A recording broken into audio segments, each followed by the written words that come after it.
اللہ کے محبوب علیہ الصلوۃ والسلام نے محنت، تندہی، کوشش اور کد و کاوش کے ذریعے لوگوں تک پیغام حق کا ابلاغ کیا۔ سب سے پہلے حضور کی اہلیہ حضرت سیدہ خدیجۃ الکبریٰ رضی اللہ تعالی عنہا ایمان لاتی ہیں۔ حضور علیہ السلام کے قریبی دوست، گہرے دوست حضرت سیدنا ابو بکر رضی اللہ تعالی عنہ ایمان لاتے ہیں۔ حضرت علی المرتضیٰ رضی اللہ تعالیٰ عنہ اگرچہ نو عمر ہے لیکن سینے پہ ہاتھ رکھ کے کہتے ہیں جان و دل فدا کروں گا حضور آپ پہ۔ حضرت بلال حبشی اسلام لاتے ہیں۔ حضرت عمار ابن یاسر، حضرت سمیہ، حضرت یاسر اسلام لاتے ہیں۔ 38 لوگ ایک ایک کر کے اسلام میں داخل ہوئے۔ کفار تو چاہتے تھے کوئی دوسرا شخص ان کے ساتھ کھڑا نہ ہو، تو جب 38 لوگ حضور کے ساتھ کھڑے ہو گئے تو ان کے لیے بڑا اذیت ناک لمحہ تھا کہ یہ تحریک جس کو ہم روکنا چاہتے ہیں یہ پھیلتی چلی جا رہی ہے، لوگ اس کے ساتھ شامل ہوتے چلے جا رہے ہیں اور لوگ ان کے لیے محبتیں اور ان کے لیے پیار پیش کرتے چلے جا رہے ہیں۔ عبداللہ ابن جدعان کے گھر کے قریب سے میرے حضور گزر رہے تھے کہ ابو جہل نے دیکھ لیا اور ہاتھ میں نوکیلا پتھر پکڑا اور حضور پہ حملہ آور ہو گیا۔ آقا کریم علیہ السلام نے کوشش کی کہ الجھاؤ پیدا نہ ہو، لیکن یہ اس بات پہ تلا ہوا تھا کہ حضور کو اذیت دے۔ اس نوکیلے پتھر سے حملہ آور ہو کے حضور کو گہرے زخم دیتا ہے، حتیٰ کہ حضور کے مبارک بدن سے خون بہنے لگ جاتا ہے۔ وہاں سے حضور سین حرم میں پہنچتے ہیں اور اللہ کے حضور سر بسجود ہو جاتے ہیں۔ حضور کے چچا حمزہ بن عبد المطلب ابھی اسلام نہیں لائے تھے، وہ شکار کھیل کے واپس آ رہے ہیں، اور جب وہ شکار کھیل کے آتے تھے تو بڑا اترا کے چلتے تھے۔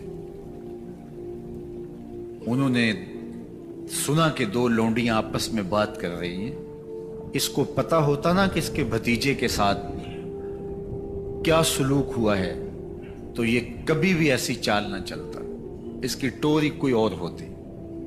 تو رک گئے، قدم خود بخود ٹھہر گئے، رک کے پوچھا کیا ماجرا ہوا؟ کہا تمہارے بھتیجے کو ابو جہل نے مارا ہے اور اس کے نازک بدن سے خون بہتا رہا۔ وہ خاموش تھا لیکن اس نے جان بوجھ کے زیادتی کی اس پر، بس غصے میں بفر گئے۔ سین حرم کے آس پاس قریش اپنی مسند جمائے بیٹھے ہوتے تھے ٹولیوں کی شکل میں۔ آج امیر حمزہ آئے اور ابو جہل کو تلاش کر کے اپنی کمان کو زور سے اس کے سر پہ مارا اور اس کا سر پھٹ گیا، اور ساتھ بولے تم نے ہمارے بھتیجے کو لاوارث سمجھا ہے؟ اب اس کے حواری کھڑے ہو گئے، لیکن ابو جہل بڑا کائن شخص تھا، اس نے سمجھا کہ یہ تو اب تنہا ہیں لیکن لڑائی کی آگ روشن ہوگی تو بنو ہاشم بھی نکل آئیں گے تو یہ لڑائی لمبی ہو جائے گی، تو اس کا سبب میں ہوں، قصور میرا ہے۔ اس نے کہا بس مجھ سے غلطی ہو گئی، اس طرح اس نے بات کو ٹال دیا۔ اب حضور کے چچا حضور کو ڈھونڈ رہے ہیں۔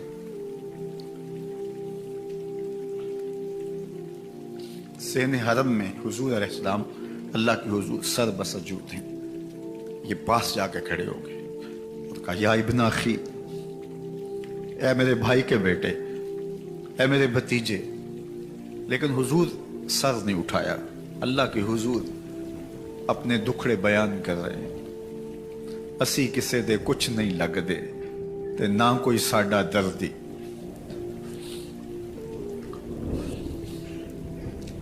اللہ کے محبوب علیہ السلام